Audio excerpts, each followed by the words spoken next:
प्यारे दर्शकों, हम आपके लिए सनातन धर्म से जुड़ी नई जानकारी और रहस्य लेकर आते हैं। अतः आपसे निवेदन है कि अगर आप हमारे चैनल पर नए हो तो चैनल को सब्सक्राइब जरूर करें, ताकि आप और हम मिलकर हमारी आने वाली पीढ़ी को हमारे धर्मों से अवगत कराते रहें।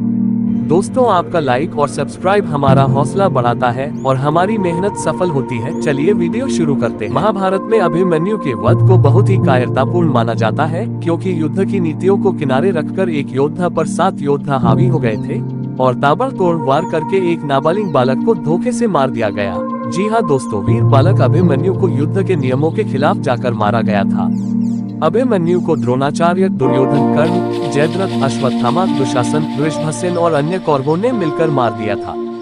इस तरह चक्रव्यूह में फंसकर महाभारत के महान वीर योद्धा अभिमन्यु 16 वर्ष की आयु में इस संसार से विदा हो गए और वीरता की कभी न खत्म होने वाली अमर कहानी लिख गए। आइए जानते हैं आज के वीडियो में चक्रव्यूह के बारे में। आपने महाभारत की कहानी में अक्सर चक्रव्यूह का जिक्र सुना होगा, लेकिन कई लोगों को आज भी नहीं पता कि आखिर चक्रव्यूह असल में क्या है।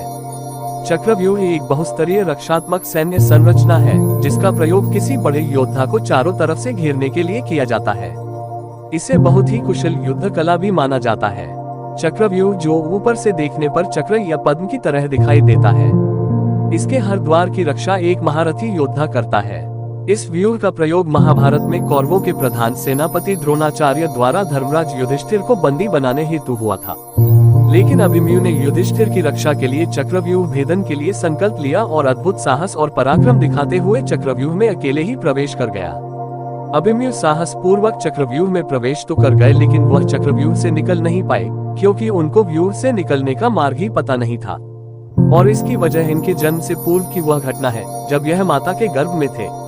जब अभिमन्यु अपनी मां सुभद्रा के गर्भ में थे, तो एक बार अर्जुन ने अपनी पत्नी सुभद्रा को चक्रव्यूह भेदने की कला के बारे में बताया था।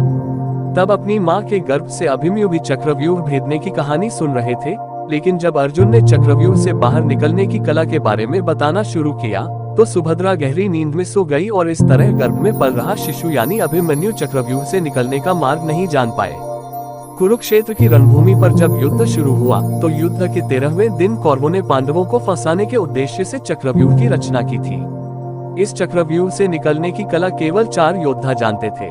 ये योद्धा थे श्री कृष्ण, अर्जुन, गुरु द्रोणाचार्य और प्रद्युम्न। युद्ध के दौरान साहसी और पराक्रमी योद्धा अभिमन्यु चक्रव्यूह में प्रवेश कर गए और बहुत ही वीरता के साथ लड़ने लगे। महाभारत की कहानी के अनुसार अभिमन्यु के चक्रव्यूह के 6 चरण पा कर लिए थे, लेकिन आखिरी चरण में अभिमन्यु फंस गए और इसके बाद युद्ध की नीतियों को भुलाते हुए कौरवों ने अभिमन्यु को घेर लिया और युद्ध की नीतियों और नियमों को भुलाकर एक अबोध बालक पर 7 योद्धा हावी हो गए और उसे इस संसार से विदा कर दिया। कहते हैं यहीं से कलयुग की शुरुआत हो गई थी। दोस्तों, जानकारी अच्छी लगती है तो एक लाइक जरूर करें, ताकि हम आपको इसी तरह की कहानियां सुनाते रहें। जय श्री कृष्ण।